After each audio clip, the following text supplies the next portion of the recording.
PM Modi ने बैठक में मंत्रियों से कहा है सुरक्षा में चूक को संवेदनशीलता से लें। यह कहा पीएम मोदी ने। स्पीकर को जो जरूरी कदम लगे वो उठाएं, यह पीएम ने कहा है।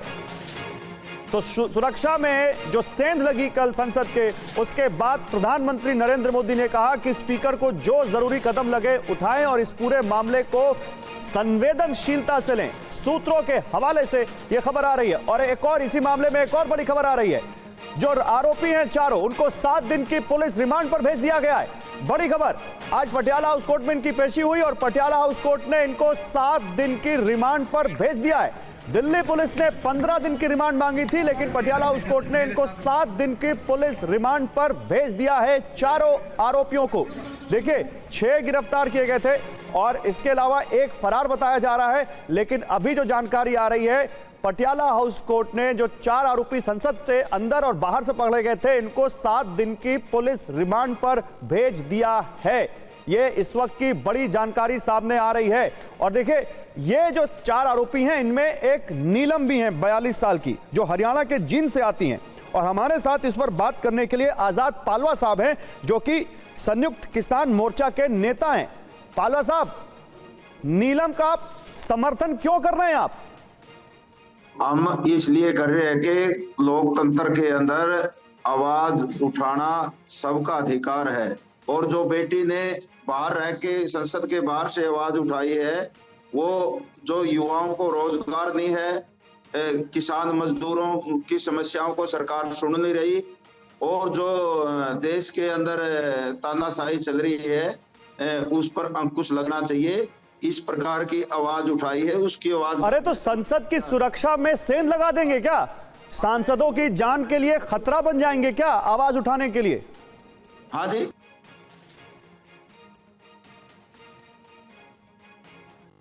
पालवा साहब, आपसे पूछ रहा हूं, सांसदों की सुरक्षा के लिए खतरा बन जाएंगे क्या? पालवा साहब, आप हैं हमारे साथ? लग रहा पालवा साहब का कनेक्शन हमारे साथ कट गया। अच्छा, आ गए।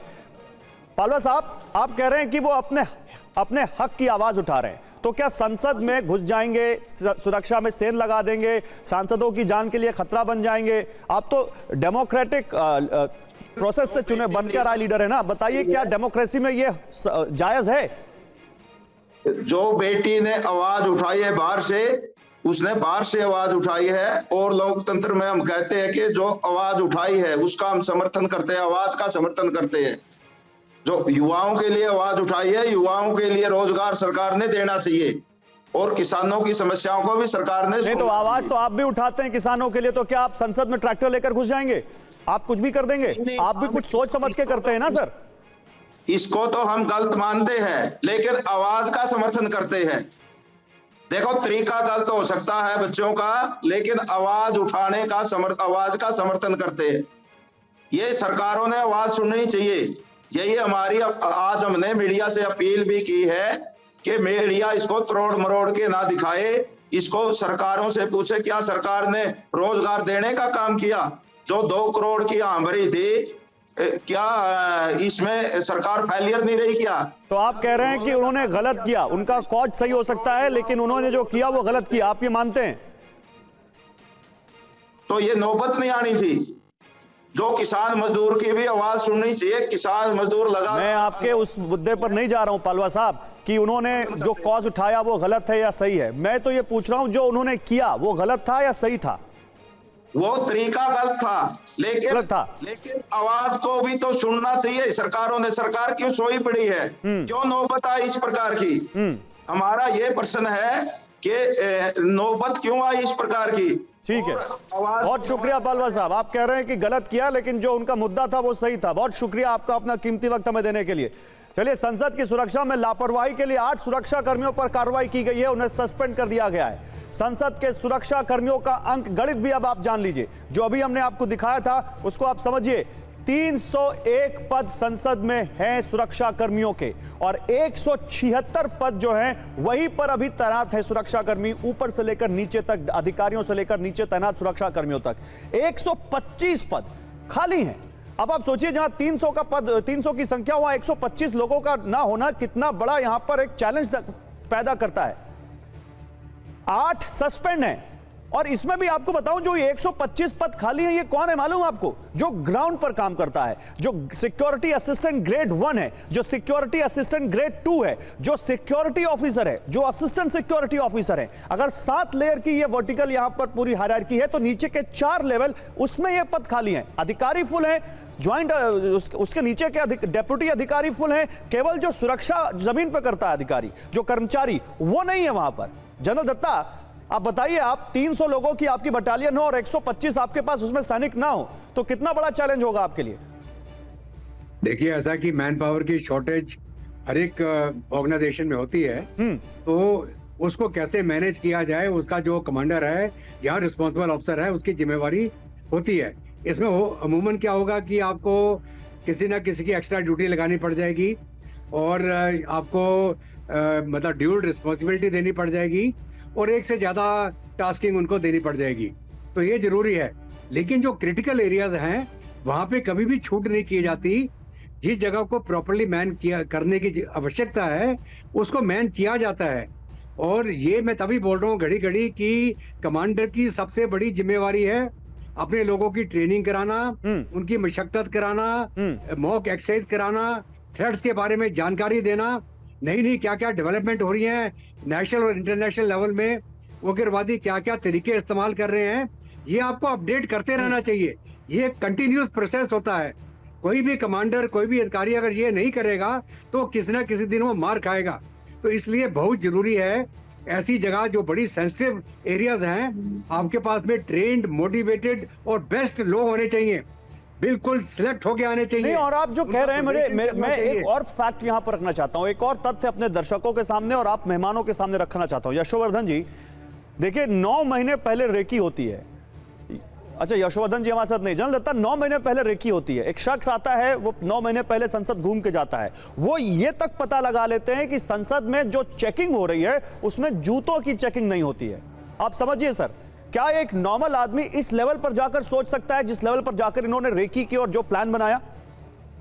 बिल्कुल, देखिए, ऐसा कि जो इन्होंने रेकी करी, पूरे एरिया को उन्होंने प्लॉटिंग करके देखा, कहाँ पे सिक्योरिटी है, किस प्रकार की है, किस प्रकार की चेकिंग होती है, कहाँ पे एक्सरे में डाला जाता है, कहाँ पे सिर्फ नॉर्मल फ्रिस्किंग होती है। तो ये तो तैयारी है। इसका मतलब है कि एक प्लान बना के एक स्कीम के तहत इन लोगों ने काम किया है। इनको कोई गाइड कर रहा था, नहीं कर रहा था, ये तो पूरी जो इन्वेस्टिगेशन के बाद पता चलेगा। लेकिन कोई भी उग्रवादी, कोई भी टेररिस्ट, अगर मेरे को दुश्मन हमला करना है तो मैं भी जाके उसकी रेकी करता हूं, पहले उसकी पूरी जानकारी हासिल करता हूं। चाहे मैं सैटेलाइट इमेज लूं, चाहे अपने पेट्रोल भेज के रेकी करूं, या मैं उनके किसी अपने जासूस के माध्यम से उसकी जानकारी लूं। तो ये तो कोई भी काम या ऑपरेशन करने से पहले आपको जानकारी लेनी पड़ती है। तो इन्होंने भी जानकारी हासिल करी। आज के दिन में इस प्रकार के प्लास्टिक एक्सप्लोसिव्स हैं जो कि मेटल डिटेक्टर में नहीं पकड़े जाते हैं, वो सिर्फ एक्सरे के माध्यम से पकड़े जा सकते हैं या केमिकल डिटेक्टर के माध्यम से पकड़े जा सकते हैं। तो हमारी जितनी एजेंसीज हैं, इनको इन चीजों के बारे में मालूम होना चाहिए। आपसे बहुत बड़ी बातें कह रहे हैं। और देखिए, एक बड़ी खबर भी आ रही है हमारे पास। उस खबर से पहले एक जरा यहाँ पर ग्राफिकल रिपोर्ट दिखा दूं, दर्शकों को स्टैंड बाय कर रहा हूं। एक बहुत बड़ी खबर इस पूरे मामले से जुड़ी आ रही है, लेकिन पहले ये देखिए, संसद की सुरक्षा में सेंध के मामले में अब तक 7 लोगों के नाम सामने आए हैं। जरा इनके बारे में आप जान लीजिए। सागर शर्मा, मनोरंजन डी, ये देखिए, ये आपके सामने आ गए। ये सागर शर्मा और मनोरंजन डी, ये इस पूरे मामले के आरोपी जिनको गिरफ्तार किया गया है। गुरुग्राम के रहने वाले विशाल नीलम और अमोल शिंदे को गिरफ्तार कर लिया गया है। और इसके अलावा विशाल शर्मा को भी हिरासत में लिया गया, जबकि एक आरोपी ललित झा अभी फरार है। विशाल शर्मा गिरफ्तार, ललित हिरासत में, ललित झा फरार है। अब तक की जांच के मुताबिक सारे आरोपियों की मुलाकात चंडीगढ़ में हुई थी। चंडीगढ़ में भगत सिंह एयरपोर्ट के मसले पर हुए धरना प्रदर्शन के दौरान मुलाकात हुई थी इनकी, जिसके बाद ये लोग अक्सर गुरुग्राम में विशाल के घर मिलते थे। और क्या इन लोगों के पीछे कोई और भी था, इसकी जांच चल रही है। देखिए, ललित झा जो बताया जा रहा है, ये बताया जा रहा है इस पूरे मामले का मास्टरमाइंड। लेकिन ये मास्टरमाइंड है या मोहरा है? सूत्रों के मुताबिक संसद की सुरक्षा में सेंध लगाने का मास्टरमाइंड ललित झा है। इस पूरी घटना के पीछे बहुत बड़ी साजिश की आशंका है, जिसका खुलासा ललित झा के पकड़े जाने के बाद होगा। पकड़े गए आरोपियों से पूछताछ में पता चला है कि ललित झा के कहने पर ही 13 दिसंबर की तारीख तय हुई थी। उसी ने सबको मीटिंग के लिए गुरुग्राम बुलाया। गुरुग्राम में विशाल शर्मा के घर पर मीटिंग हुई थी। थी। ललित झा ने ही स्मोक अटैक का वीडियो मोबाइल में रिकॉर्ड कर सोशल मीडिया पर अपलोड किया। इस घटना के पहले बाकायदा रेकी भी की गई थी। पता यह भी चला है कि घटना को अंजाम देने से पहले ललित ने ही चारों आरोपियों के फोन को अपने कब्जे में ले लिया था। पुलिस को शक है कि मोबाइल में साजिश से जुड़े कोई सबूत हो सकते हैं। ललित झा की आखिरी लोकेशन नीमराना के पास आई है। उसकी तलाश में लगातार छापेमारी हो रही है। ललित झा पश्चिम बंगाल के एनजीओ साम्यवादी सुभाष सभा से जुड़ा हुआ है और ऐसे में एनजीओ की पड़ताल भी शुरू हो गई है। इसकी फंडिंग की भी जांच की जाएगी।